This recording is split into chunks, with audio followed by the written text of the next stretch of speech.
Assalamualaikum warahmatullahi ta'ala wabarakatuh.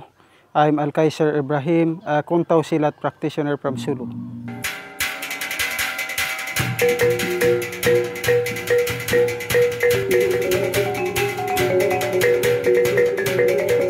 For now, it is called Silat or Kuntaw Silat Sug.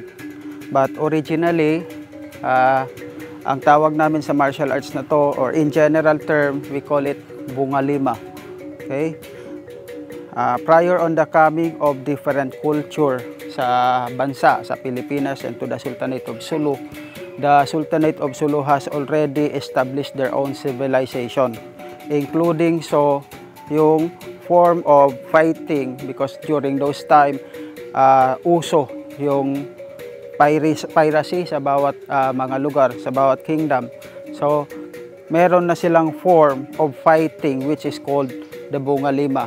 And then, with the coming of Islam, alongside with them is yung iba't ibang nation, to include, kasama ng mga nagdala ng Islam dito sa ating bansa, is yung mga Chinese trader na mga Muslim, and then yung mga kasama nila din yung mga Malaysian na nagsilbing mga translator sa aming mga ninuno with the Arab missionaries. So, pagdating nila dito, the Chinese came over and then nakita nila that the people are practicing martial arts or fighting arts. And during those time, the Chinese referred the art as Kuntaw. Kuntaw is an old term or another term for Kung Fu. So, they referred it as Kuntaw. While for Malaysian, for the Malay community, seeing our art, seeing our ancestors performing the fighting arts, they referred it as silat. So, nagkaroon siya ng mix ng dalawang definitions of the fighting arts. They refer it, some people call it kuntaw and some people call it silat.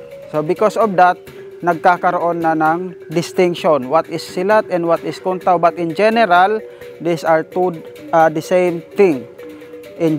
Originally, ang right term for this is Ditausog Bunga Lima.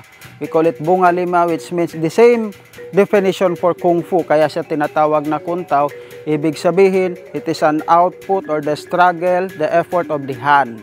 So, ito yung hand fighting. Hand fighting na ginagamit natin yung empty hand sa pakikipag-away or pakikipaglaban. Alongside with this is gumagamit kami ng weapon. Ang pinaka-common weapon or pinaka-accepted weapon for silat in translating the hand gesture, hand movement na tinatawag naming Bunga Lima ay itong kris or kalis. So, itong kalis kasi is double-bladed siya na sword, kaya natatranslate natin yung performance ng tinatawag naming Bunga Lima. So, you can swing it like this way, and you can swing it this way. Both sides are accepted. So, and then nakikita natin dito sa design, kaya usually kami, sometimes na-offend kami with some other arts na ginagamit itong kalis to sa kanilang mga logo and minsan sa kanilang mga performance and demonstration. Makikita natin kasi dito sa kalis na to that this is really intended or made appropriately, di lamang para sa silat or para sa kuntaw, kundi para sa aming mga Moro or the mga Muslim na nandito sa Mindanao.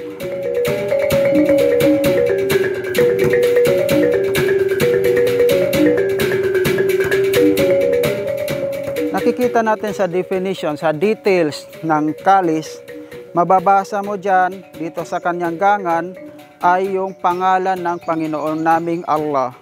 Inscribed dito sa design na yan. Sa likod naman yan is nandyan yung tinatawag namin ang Kalimatus Shahada, or ito yung Testament of Faith ng bawat Muslim, which is La ilaha illallah, na mababasa mo na nandirito.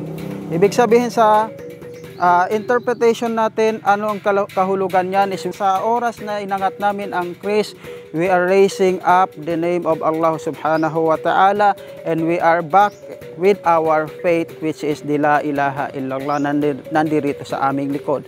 So we are protecting the la ilaha illallah and raising the banner, the name of Allah subhanahu wa ta'ala. So yan yung purpose ng kaalis. Kaya hindi siya appropriate na gamitin in other form, because this is purely designed para sa mga Muslim na ginagamit siya sa fighting arts.